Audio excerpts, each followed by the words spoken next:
So you should be able to see my screen now. Yeah, we can. Okay, thank you.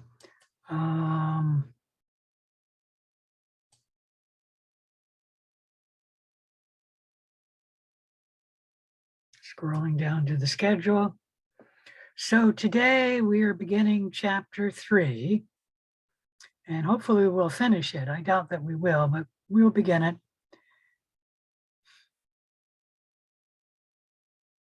There was a quiz this week.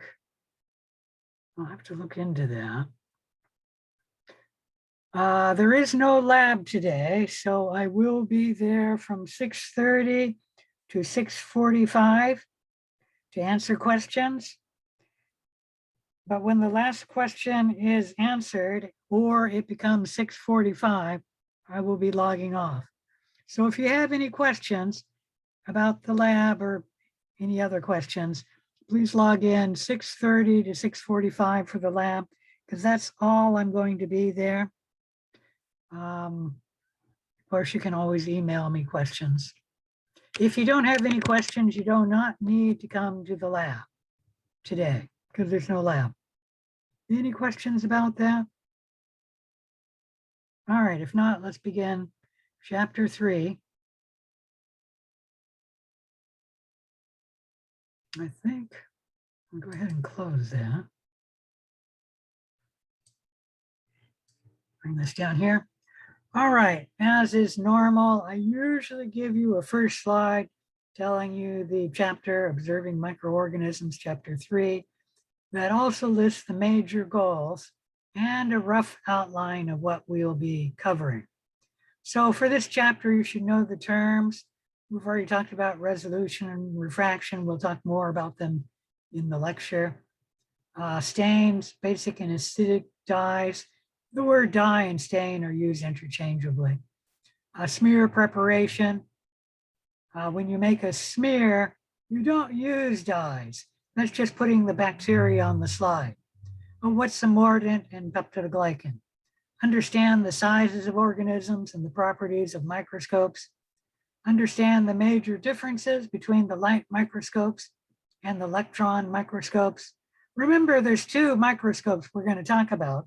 The compound light microscope, which is what you will be using in microbiology, even though we're doing it online, and a simple microscope, and then an electron microscope.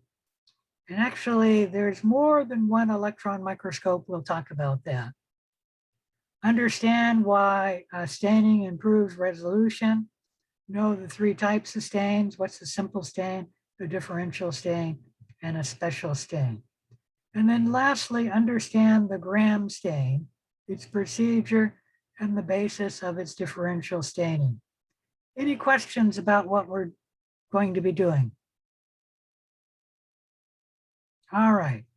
So for this chapter, I get the proud note to tell you, you need to know the metric system.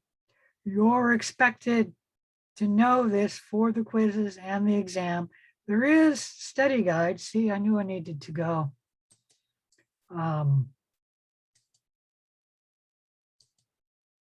to my Clark Zoom website. You do need to know the metric system for 2 main reasons. One is that the entire world tends to use the metric system. Let me log in here and I'll show you a slide of that. Come on, there we go. All right, let's go back to the presentation. This map is showing you all the countries in the world that do not use the metric system. And if you notice, there are only 3 countries in the world that do not use the metric system. Everybody else uses it. The second reason why you need to know the metric system is that the metric system is used in science and medicine. Like when the doctor prescribes medication, he will tell you, give the patient so many cc's of, I don't know, some drug or something. CC is an abbreviation for cubic centimeter. And another term for that is millimeter. Let me see now. Is it millimeter? I used to know this, a cubic centimeter. I think it's a milliliter. it's milliliter. Yes. All right. Sorry, I just losing it there for a minute.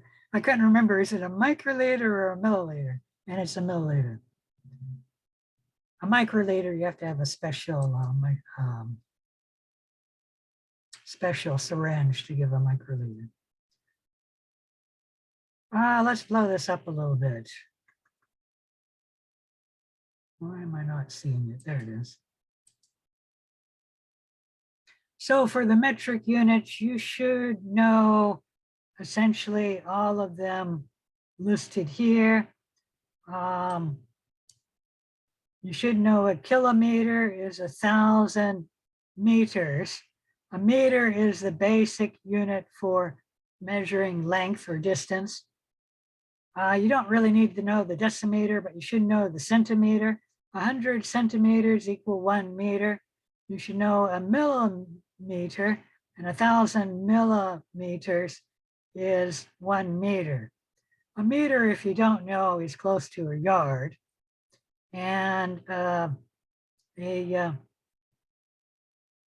millimeter is the smallest unit of measurement on a ruler on the metric side. Any questions about that? You should also know a micrometer. There's 1 times 10 to the 6 or 1,000,000 of them in a meter. And you should probably know a nanometer. There's 1 times 10 to the 9th or 1,000,000,000 of them in a meter. You should know the micrometer, also called the micron, because that's the scale we use for the light microscope. And then the nanometer, you should know that one, because that's the scale of the size we use for the electron microscope. You don't need to know the picometer. And you should know how to convert from one unit to another. I have it memorized that there's a kilometer, and I used to know hectometer, decameter, and then a meter. You don't need to know those other units that I just mentioned. I just know them. And then the metric unit is based on 10, so that there are 10 meters in a decameter, and then 10 decameters in a hectometer, and 10 hectometers in a kilometer. That's one way to know it, but then you have to know all the names. The other way to know it is there's 1,000 meters in a kilometer and 100 centimeters in a meter, 1,000 millimeters in a meter, etc. And this table here, the measuring prefix is giving it to you. Now you should also know the metric system, and that is for length we use meter, for weight or mass we use grams, and we use the same prefix, meaning there's a kilogram, a centigram, a milligram, etc. And for volume we use liters. And then there's a kiloliter, that's 1,000 liters. And then there's a centiliter, that's 1/100th of a liter. Any question about that? If you go online, let me stop this and show you. There is some quizzes that are optional that you can take. And it's sort of a game to try and answer the questions of how many of this metric unit equals another metric unit. So you're modifying between metrics, which is actually quite easy once you know the metric system, because the metric system is based on units of 10. Any question about that?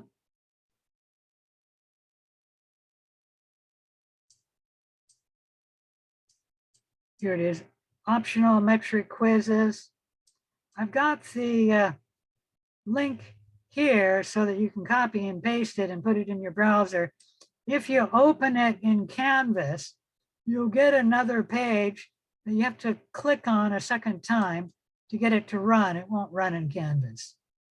And then follow the directions. Make sure you don't download something you don't want when you go to this or pay for anything. You can work it for free.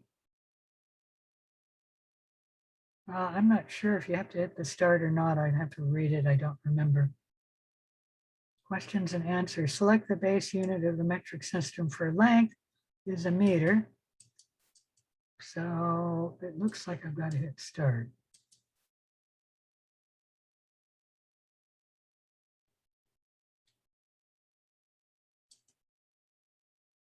Your score is 0 out of 100. Why isn't that 1?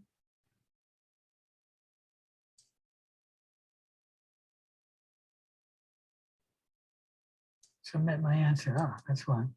Don't hit the start again. And then it'll give you your score. Don't ask me why I got 7 points when I answered one question, but that's the way this quiz works. All right, any question about any of that?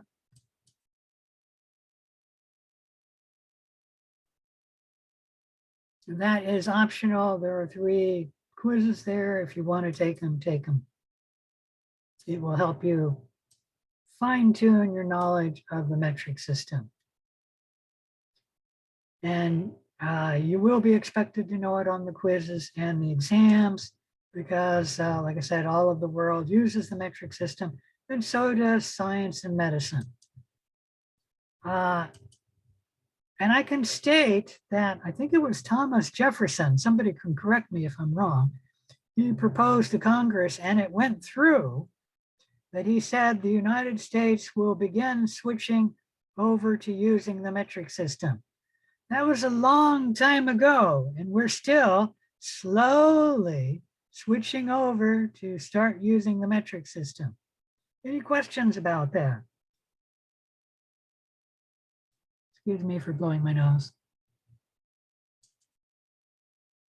So some typical sizes of microorganisms. As I mentioned, a prokaryotic cell, the average cell is between 1 and 2 micrometers. The range can vary. This one says 1 to 10 micrometers, and that's for a typical microorganism. You can get as small as 0.4 micrometers for a prokaryotic cell. That's the smallest cell. And I don't know what the size of the largest cell is, but we can observe it with our human eye, the largest prokaryotic cell. So it's considerably bigger than most prokaryotic cells. Eukaryotic cells, the typical size is about 10 times larger, 10 micrometers to 50 micrometers. And as I mentioned once before, the largest cell you've ever seen is the yolk of a chicken egg. That is 1 cell. Viruses are about 10 times smaller, the diameter ranging from 0.02 micrometers to 0.044 micrometers. And that's about the largest virus in diameter. If you talk about the length, they range from that same size to up to 1 micrometer long. However, the virus that's 1 micrometer long is long and skinny, and so its diameter is actually less than 0.44 micrometers. So megavirus and Ebola, respectively, are the largest virus, Ebola being the longest, and megavirus being the biggest in diameter. Any question about that? Let's blow this up. Once again, the different sizes of things. You do not need to know the size of things that people are about 2 meters long. Where's my mouse? There it is. 2 meters long, and that's their height, not their width, even if they're extremely overweight. And then you should know humans are bigger than a chicken egg, which are bigger than a frog eggs, which are bigger than a eukaryotic cell, which are bigger than a prokaryotic cell, such as the bacteria, which are bigger than the mycoplasmas, the smallest bacteria, which are bigger than viruses, which are bigger than proteins, a very large molecule, which are bigger than the small molecules like water, which are bigger than atoms. As I stated, you should know the rank. You do not need to know the measurement. And there is a mistake in this chart. That shouldn't be 1 micrometer there. That should be 1 millimeter. Any question about any of that? You should know the microscope views things smaller than what our eyes can see, from frog eggs down to the smallest prokaryotic cells. And then smaller items have to use an electron microscope. Any questions about that? All right, so you should know the microscope, the light microscope, which in our lab has the compound microscope. Compound microscope has 2 or more lenses for magnifying. For our compound microscopes, they have an objective lens and an ocular lens, also called the eyepiece.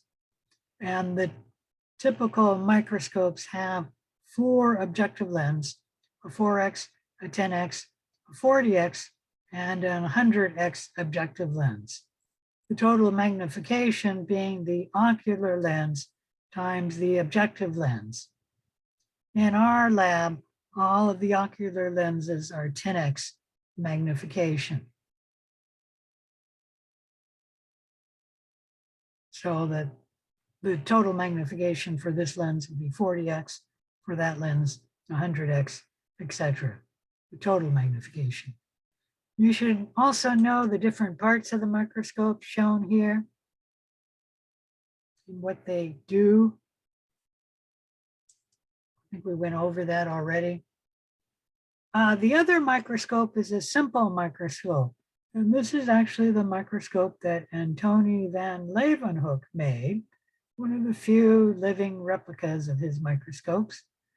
And really all it is a simple microscope is a microscope with 1 magnifying lens. And there it is there. And he was the best lens grinder of his day, as well as the best microscope builder. And so he was able to see things other people were not able to see. A simple microscope is really a super duper magnifying lens because it only has 1 lens. Any question about that? All right. The resolution is the ability of the lenses to be able to distinguish between 2 points. If the microscope cannot resolve the difference between the 2 points, and then you look at them, you'll only see 1 blurry point. So that's what resolution is. A microscope with a resolving power of 0.2 micrometers can distinguish between 2 points that are separated by 0.2 micrometers or more in distance. The resolution limit of white light is approximately 0.2 micrometers or 200 nanometers. Anything closer together than 0.2 micrometers cannot be distinguished as 2 independent images by the light microscope. And that's just due to the properties of light. Any question about that? The best compound light microscope is not our lab microscopes. We'll have a 20x lens and a 100x oil immersion lens. And so the total magnification of the best microscopes will be 2,000 times.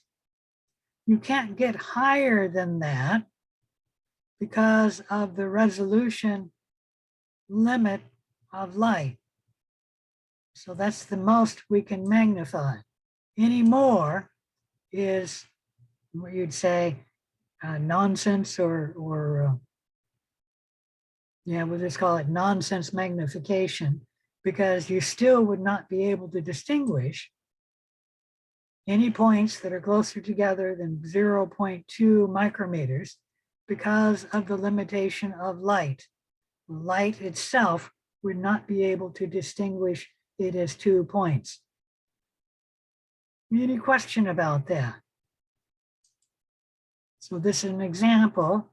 Here are 2 points separated by 200 nanometers or more, or that's what is that, 0.02 micrometers. And you can see them under the microscope as 2 points. However, these points here, you cannot distinguish because they're less than 200 nanometers. And when we look at it, it's all one blur. Any question about that? All right.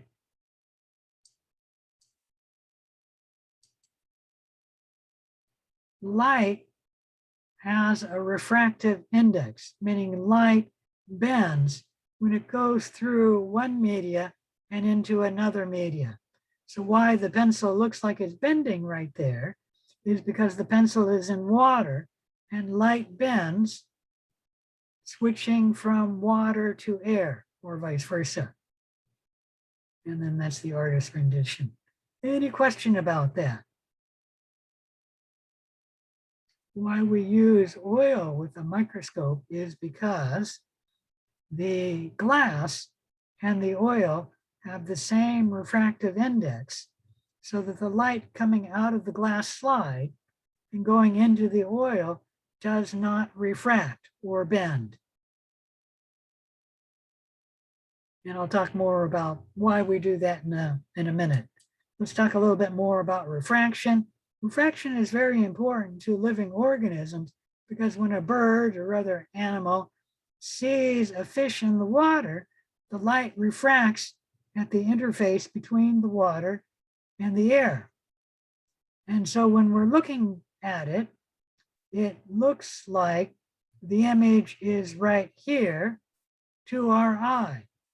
But in reality, the fish is down deeper right here because of the refraction of water.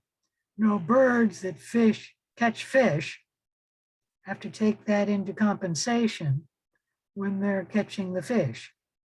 That light refracts. Any question about that? And they do that instinctually. They don't do it consciously.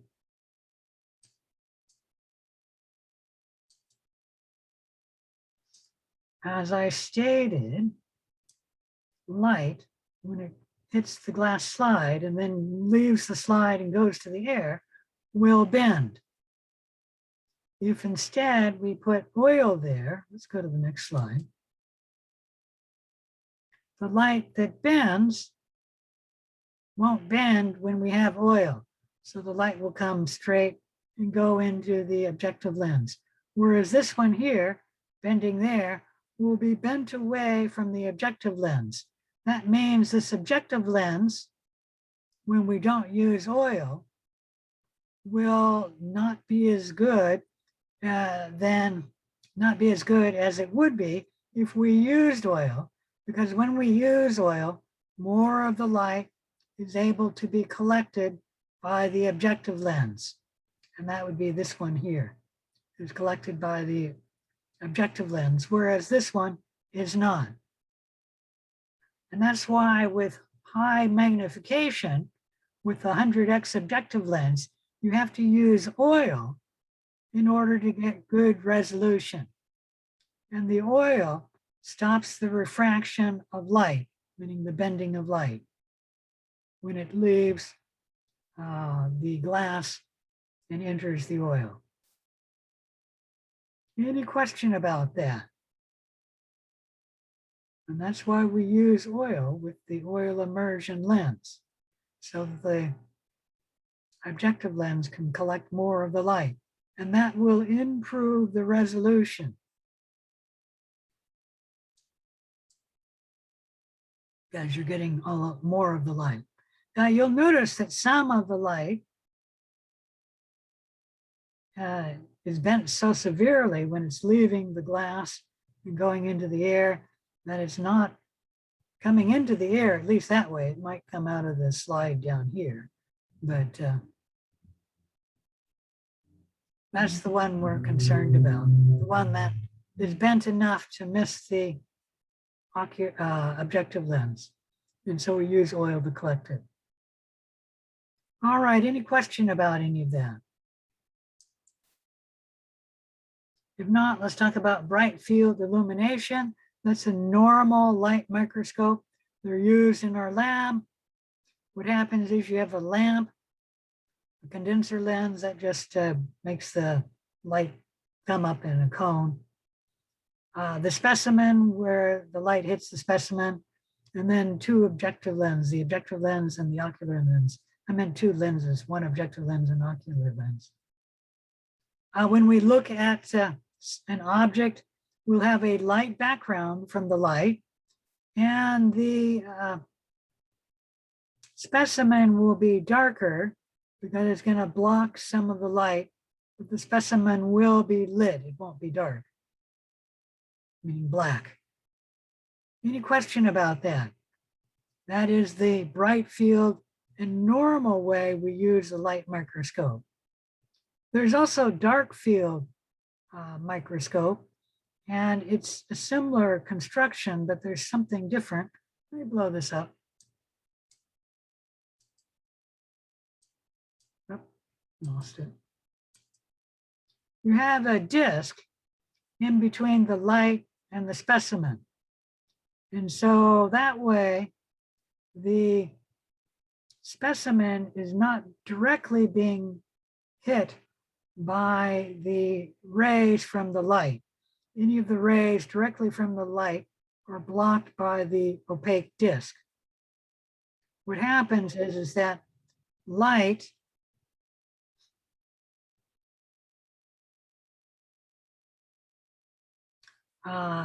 will be bent in the slide and the specimen,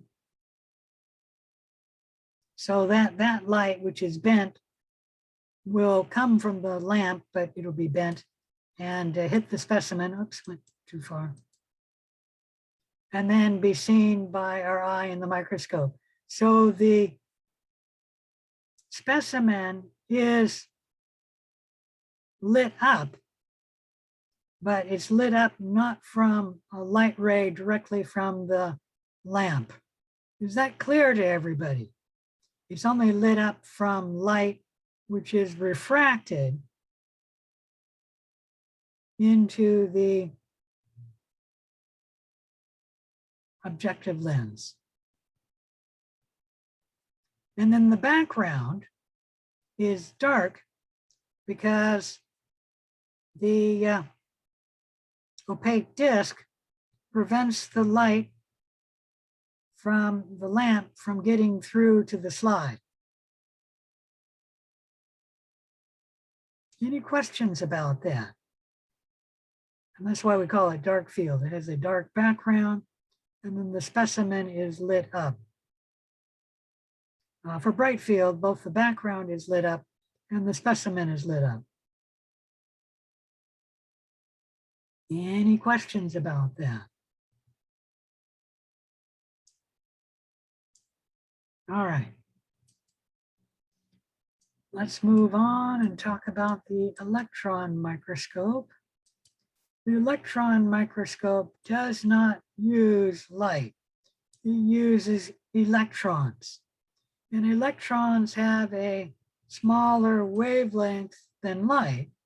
And that's why they can magnify many times greater than light. There are two main types of electron microscopes, the transmission electron microscope, and a scanning electron microscope.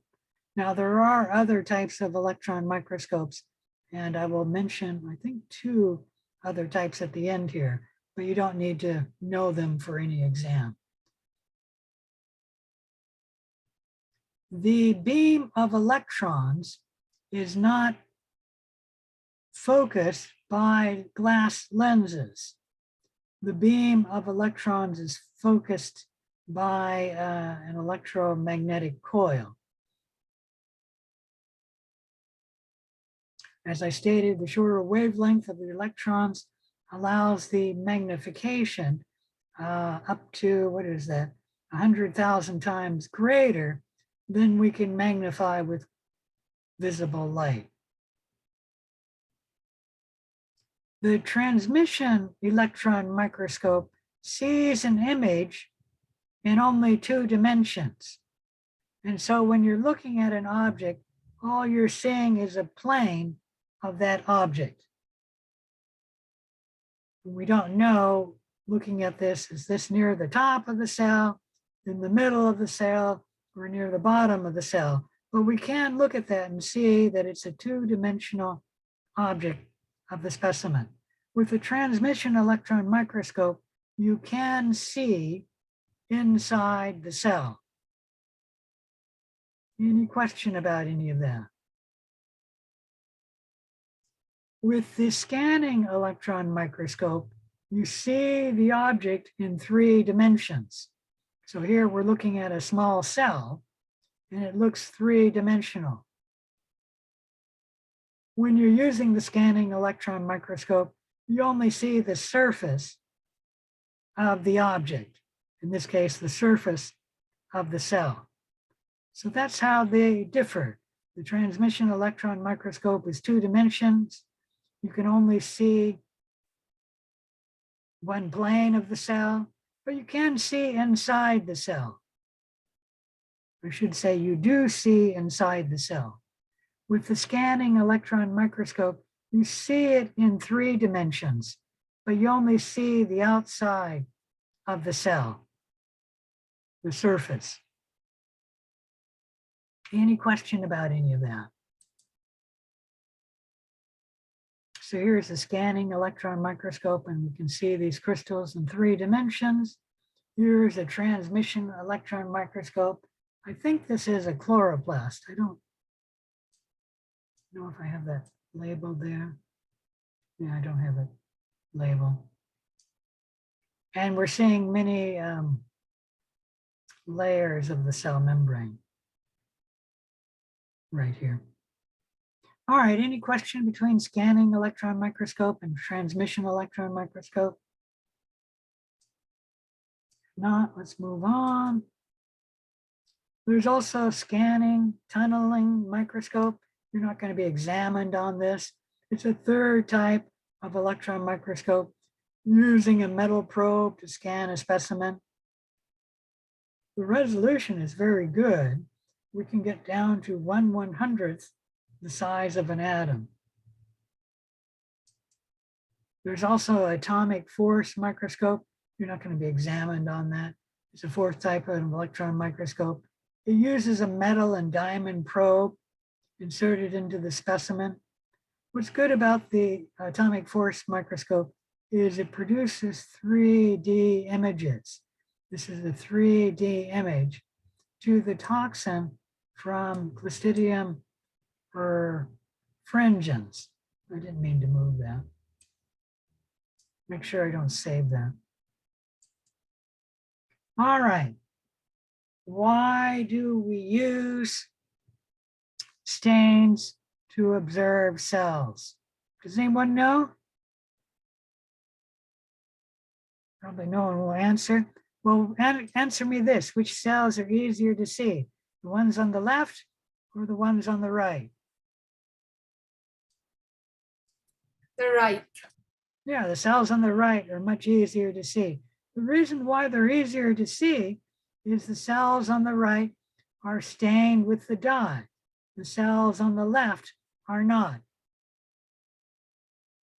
And the cells are transparent and they have little contrast with the background of the slide, which in this case would be glass. Any questions about that? And so we stain the cells to increase the contrast between the background of the slide, the glass, and the specimen. And then the cells are much easier to view. That is the main reason for using dyes with cells. And if you're using a simple stain, it's the only reason for using the simple stain, to increase the contrast between the background and the cells so you can more easily observe the cells. Any question about that?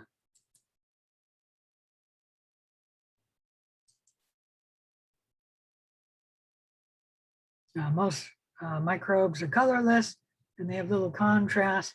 To see them, you need a stain.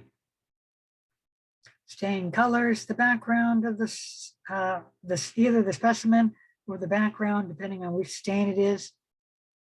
To see the cells, you also need to make a smear, like when you're working with bacteria, you make a bacterial smear.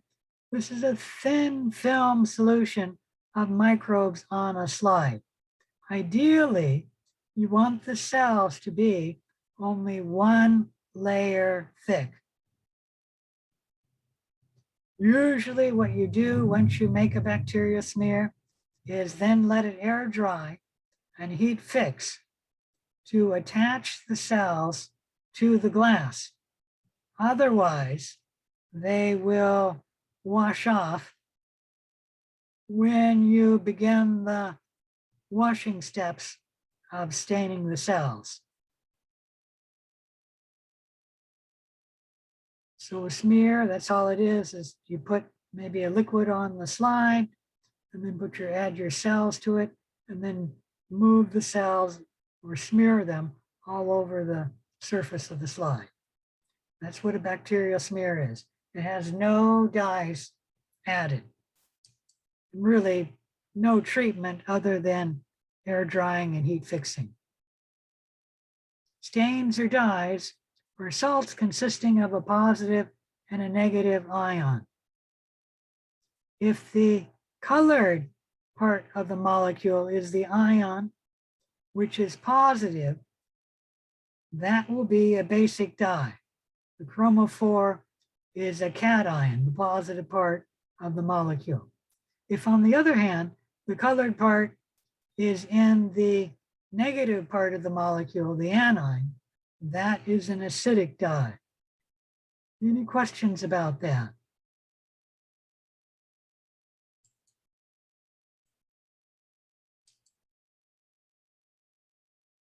Bacteria have a slightly negative charge. Therefore, basic dyes are better for staining the cell because the basic stain is positive. It will be attached to the slightly negative bacteria cells. Some basic dyes that we commonly use include crystal violet, methylene blue, malachite green, and safranin.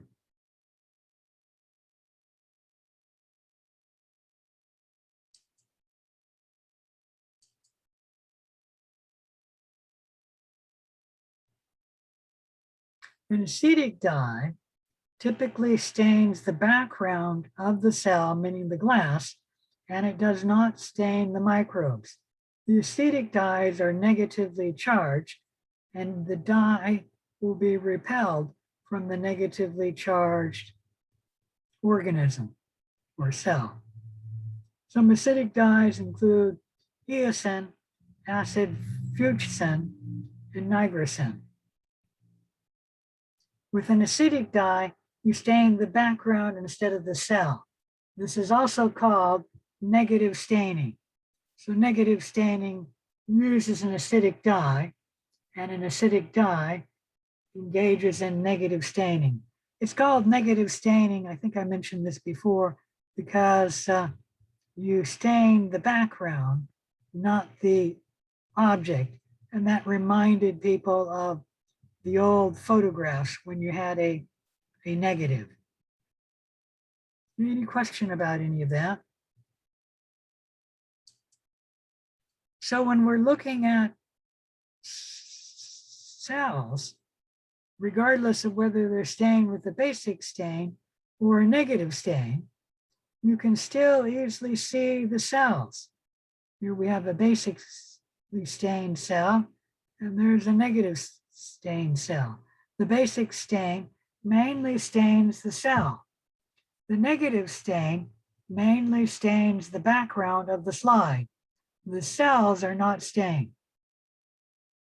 Any question about any of that? All right. There are three main types of stain. A simple stain, which uses one dye. A differential stain, which usually uses two dyes, but it could be more than two, and very, very rarely we can have a differential stain that uses one dye. And then a special stain. The special stain only stains specific structures in the cell. A simple stain is an aqueous or alkali solution containing a single dye. And it's saying basic dye because that's what most of them are. But it could be a negative dye or a, what is it called? Acid dye. The primary purpose of the simple stain is to increase the contrast between the background of the slide and the specimen. The stain is applied to a fixed smear for a certain length of time. It may be washed off, dried, and then examined. Any question about that? So this right here looks like a simple stain. And here's another, well, that's not really a simple stain because we're seeing flagella.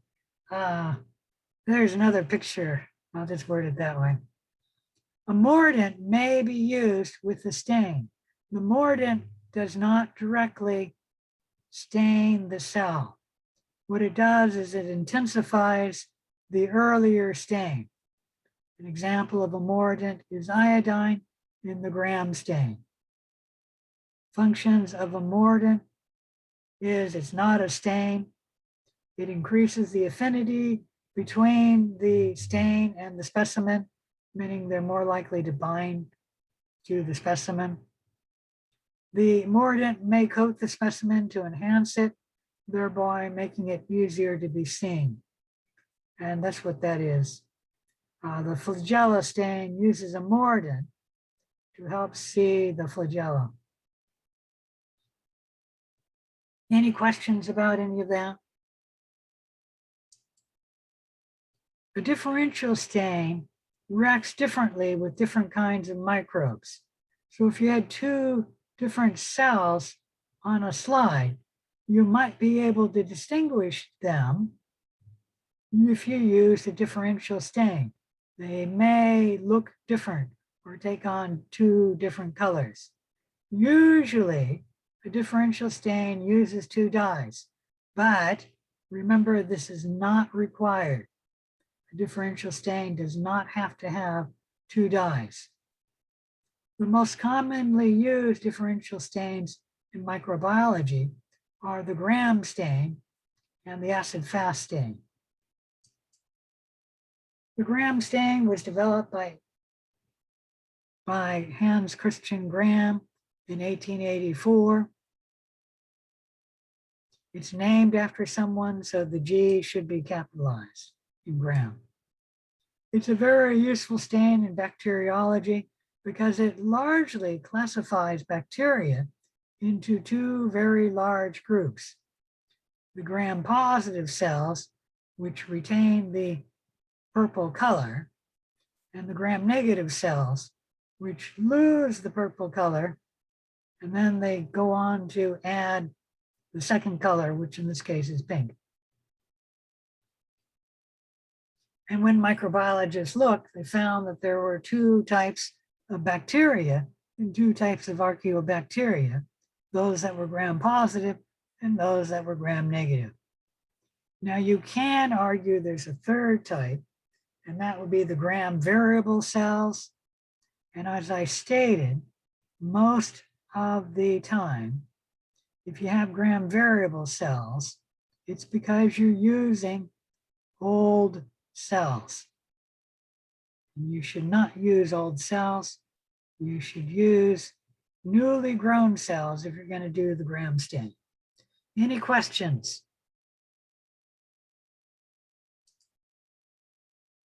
All right, this is the overview of the gram stain. First, before beginning the gram stain, you need to make a bacterial smear. And that would be adding bacteria to the glass slide. And then you have to air dry it and heat fix it. Otherwise, the washing steps will remove the cells from the slide. Ideally, you want the cells to be one layer thick on a bacterial smear. If they're not one layer thick, then the dye will have trouble getting through the layers to stain the bottom cells. Or if the stain is supposed to leave those cells, it'll be difficult for the dye to leave all the layers of bacteria, assuming that the cell is gram negative and the dye should leave those cells. Any question about any of that? All right, after heat fixing, you then flood the gram stain or the gram specimen, the specimen you're going to stain with the gram stain with crystal violet for 60 minutes. You wash that off with cold water, and then you flood with iodine. Iodine is a mordant in this gram stain. Mordant simply intensifies the crystal violet. You leave the iodine on for 60 seconds. You then wash with the cold water. You then flood the smear with acetone and ethanol. This is the decolorizing agent. And you do the decolorizing step for only about 5 seconds. The best way to do it is to observe the slide when you're adding the decolorizing agent. And when the blue of the crystal violet continues running, keep adding the decolorizing agent. But once the blue stops running, stop decolorizing. And that'll be in about 5 seconds. You then wash immediately. At all other times, the washing does not have to happen immediately. But in this step, you need to wash immediately to remove the decolorizing agent, the acetone or ethanol, because if you do not wash immediately, the trace elements of the decolorizing agent may remove the crystal violet over time. And so if that happens, the cell that was once gram positive will, because you over decolorize, not look gram positive, it will look gram negative. Any question about any of that? All right, then you flood the smear with safranin. Safranin is the second stain used, so we call it the counter stain. And you only stain for 1 to 2 minutes. Wash that off with cold water. Blot it dry on bibulous paper. Bibulous paper is paper in a book. It's kind of thicker than paper towels. And you just fold your slide, not fold the slide, fold the bibulous paper over the slide. And then you blot dry. And then you can examine the specimen under the microscope, and the trace elements of water do not harm the microscope viewing, even if you have oil in the oil immersion lens. Any question about any of that? All right, let's go into the gram stain in more detail. Here you're seeing the different steps. adding the crystal violet. All cells take up the crystal violet, and so they're purple. You then add the mordant, the iodine complexes with the crystal violet, making a larger molecule and also intensifying the stain. These cells will still be purple, but they'll be more of a purple, not a blue purple. Is that making sense? Hopefully. Meaning this color looks a little different, just slightly. It's still going to be a blue purplish color, but it'll be more purple than with just the crystal violet. This is a bluish purple color. Anyways, at this point, the cells, all of them will be staining purple. We then do the decolorizing step that will remove the crystal violet iodine complex from the gram-negative cells, but it will not remove the crystal violet from the gram-positive cells.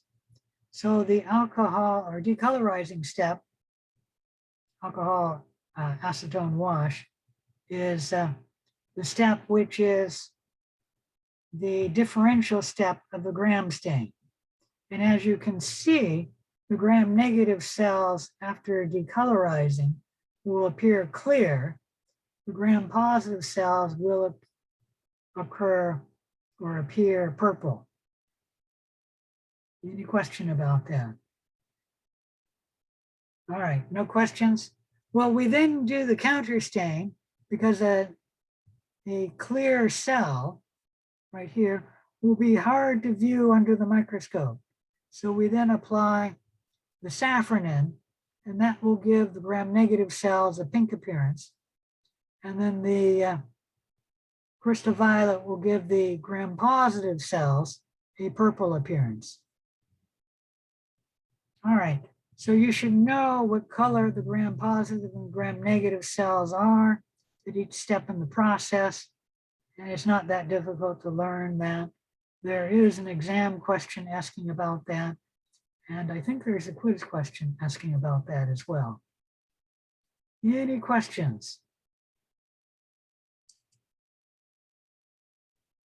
All right. So with the gram stain, you start with the making a bacterial smear. Once that air dries and heat fixes, you then flood with crystal violet for 60 seconds or 1 minute. Crystal violet sticks to peptidoglycan in the bacterial cell wall. And so crystal violet will stain all of the bacteria, at least initially. The crystal violet is considered the primary stain since it colors all the cells. And it's the first stain used.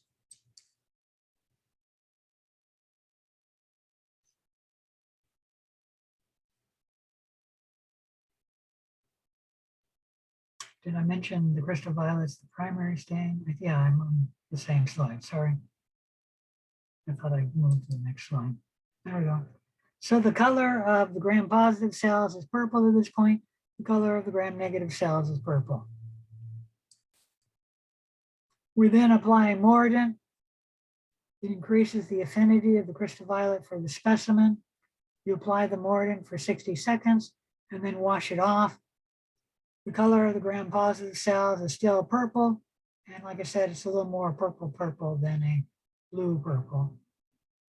And the color of the gram-negative cells likewise are purple in color.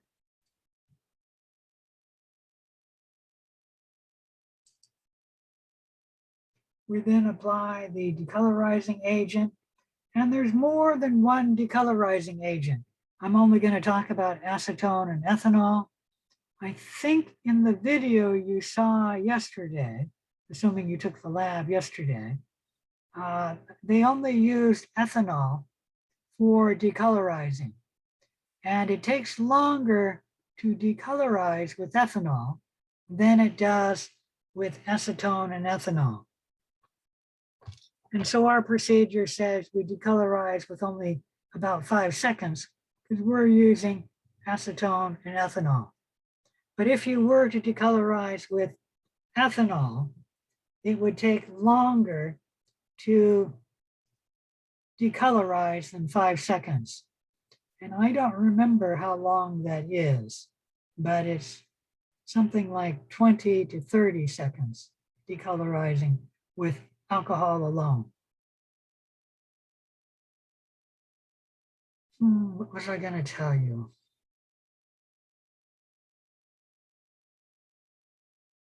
I got this for a reason. Now I don't remember. Oh, yeah. Like I stated, the best way to determine have I used enough decolorizing agent is to watch the slide when you're applying the decolorizing agent. And when the blue stain stops running, then you stop applying the decolorizing agent. And that procedure can work with all of the different decolorizing agents in the gram stain. The decolorizing step is called the differential step because with this step, you can see differences between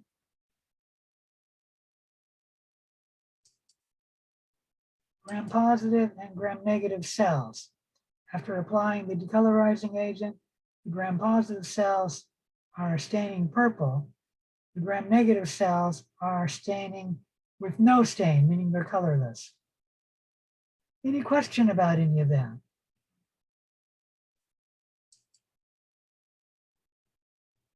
All right, after applying the decolorizing agent, we don't really want to look at cells which are not showing up because they have little contrast with the background of the slide. So we apply another stain. Safranin is usually the stain used in the gram stain. It does stain all bacteria and it stains them pink. Safranin is the counter stain because it has a different color to the primary stain, meaning it's different in its color than crystal violet is. You flood the slide with safranin and you stain with safranin to 1 to 2 minutes. Sometimes, actually never since I've been teaching at Clark, had I ever had to use 2 minutes to apply the safranin. But if the safranin is made a bit weak, you will need to apply the safranin for 2 minutes. And I once worked at a place where routinely whoever made the safranin made it really weak. And so I told the students, we need to stain with safranin for 2 minutes because the safranin is weak. When you're done with the safranin, you then wash with cold water to remove the safranin. And I think I didn't mention that. After each step, you need to wash with cold water in the gram stain. Let's go back here. So after each step of the gram stain, you wash with cold water. Whenever you're discussing the gram stain, you don't need to say flood with crystal violet for a minute, then wash with cold water, flood with iodine for a minute, wash with cold water. You don't need to say that every time. Just one place, say after every step, we wash with cold water. Any question about that?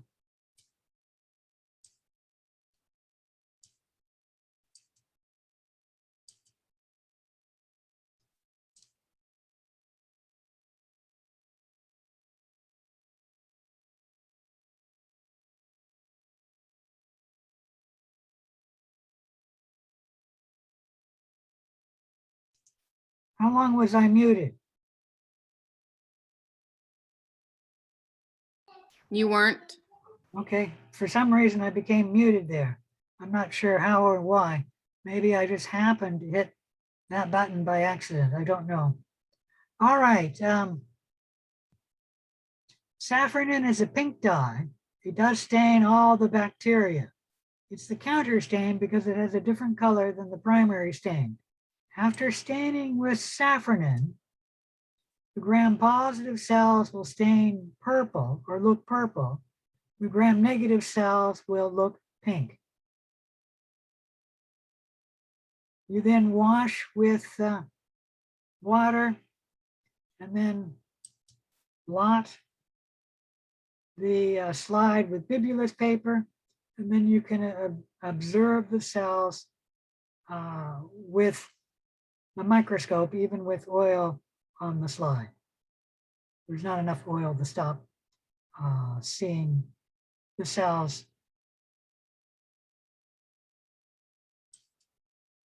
All right, here's a question for you. I put right there, safranin stains all of the bacteria. And it makes the gram-negative cells look pink because they were clear earlier. Why do the gram-positive cells look purple after we've applied the safranin?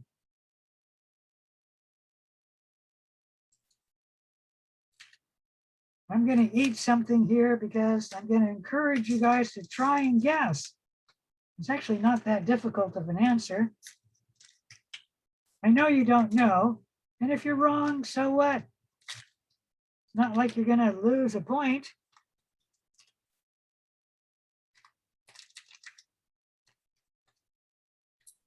Is it because of the polarity?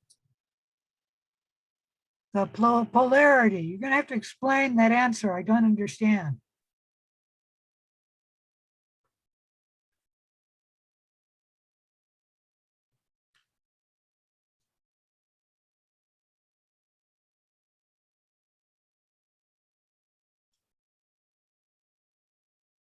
Nobody's going to guess.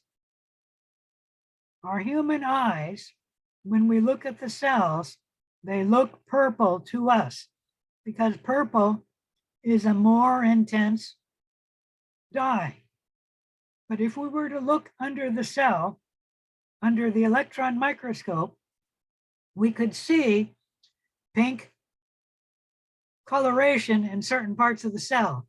So if this were the cell here, there would be pink in this part of the cell and maybe in this part of the cell, and there'd be purple in this part of the cell and purple in this part of the cell when we're looking at the cell with the electron microscope, and that's the entire cell. So the pink dye is there.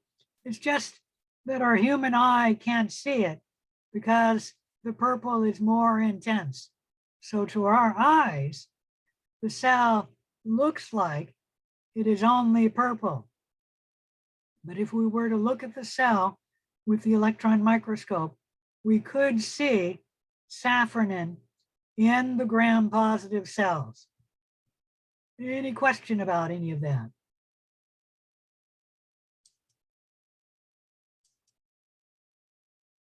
All right, the gram-positive cells are purple after the procedure.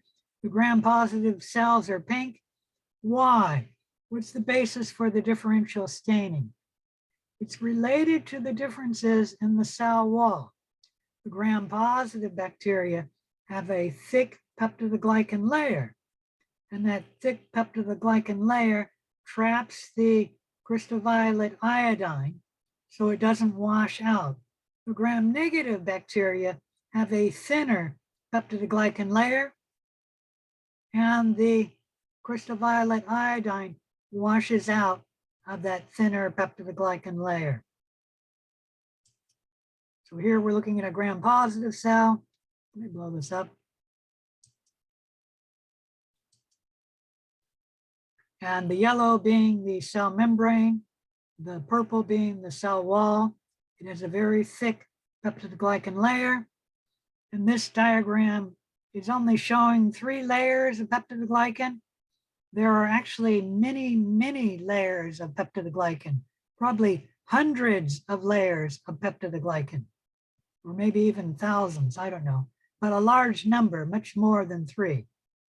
The gram-negative cells, on the other hand, have the cell membrane, which is yellow, and then a thin peptidoglycan layer, and then an outer membrane, which is lipid. And when we're looking at this picture, we can see a thin peptidoglycan layer.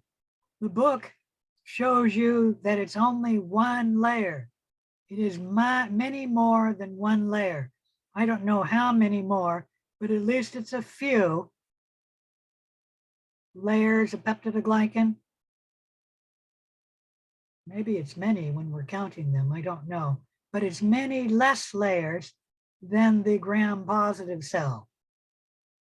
Okay, if you remember, one layer is simply the sugars NAG and NAM repeating one after the other in a string, and that's what it's trying to show you right there. NAG and NAM, etc. The outer membrane doesn't affect the gram stain. In fact, the outer membrane is destroyed by the decolorizing step, because the decolorizing step always has alcohol, and sometimes it has acetone, and that will destroy the lipid in the outer membrane of the cell wall. Any question about any of that?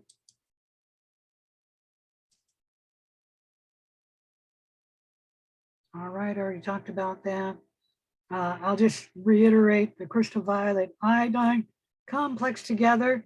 So that complex is larger than the crystal violet by itself, meaning the crystal violet molecule by itself. I already discussed that. Here we're looking at the gram stain, many different cells, a gram positive rod there, a gram positive cocci there, a gram negative rod here, a gram negative spirilla here and here. I don't see any gram negative cocci, but you can look further if you want. When we're doing the gram stain, we sometimes run into problems. I'm going to run a little bit long here. I'm almost finished though. And we'll get something like this when we're looking at it under the microscope. Let's go to the next slide. What you do is you look at the good regions of the cells where they're singlet cells. You don't look where there's clumps. And then this right here, as well as that black spot there, and that, I don't know, black or very dark purple spot there, that's actually a crystal of crystal violet. The crystal violet will come out of solution, and in the bottle of the dye will crystallize, forming a clump. And then when you put it on your cells, you can get the crystal. The trouble with the crystal, let me see if I can blow this up. It might not be apparent from this. The trouble with the crystal is that if you have gram negative cells in the region around the clump of crystal violet, the cells will be staining purple. And that's not terribly apparent here. And that's because the crystal violet came out of this crystal and then went into the cells. And so what you do is you don't look at the bad regions of the slide, you look at the good regions of the slide. Any questions about that? Oops, that's not what I'm supposed to do. I'm supposed to end the show. To get the most consistent results when doing the gram stain has to be done on young growing bacteria. That is bacteria that is not over 2 days old. If it's over 2 days, the gram stain may not work appropriately. The gram stain is not universal. Some bacterial stains, some species stain poorly, if at all. Usually they do pick up a little bit of the gram stain, but they're lightly stained. And they're usually gram-positive cells of the family Mycobacterium. They just don't stain well with the gram stain. It's because they have mycolic acid in their cell wall, and it doesn't allow, the mycolic acid doesn't allow the dyes of the crystal violet to easily come through the cell wall and then stain the cells. The results are not as always clear-cut as theory suggests, and this will become evident to you when you do your unknown project.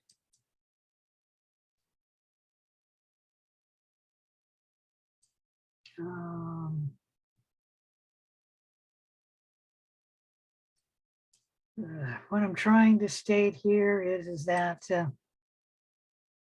you'll look at the cells, and if the gram stain isn't done well, very well, I'll word it that way, you might have regions of the slide where it has the wrong color. And that could be because you didn't decolorize long enough, or you could have decolorized too long. The decolorizing step is kind of tricky.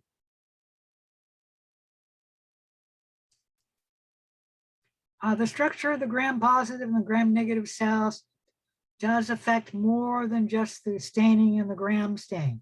It also is related to how well the cells respond to antibiotics. For example, gram-positive bacteria are easily killed by penicillin G, as well as cephalosporin and many detergents. However, the gram-negative bacteria are resistant to these antimicrobial agents. Penicillin G cannot penetrate the lipopolysaccharide layer of the outer membrane of a gram-negative cell. So this outer membrane will prevent penicillin G from getting at the cell and doing damage to the cell. Any questions about that?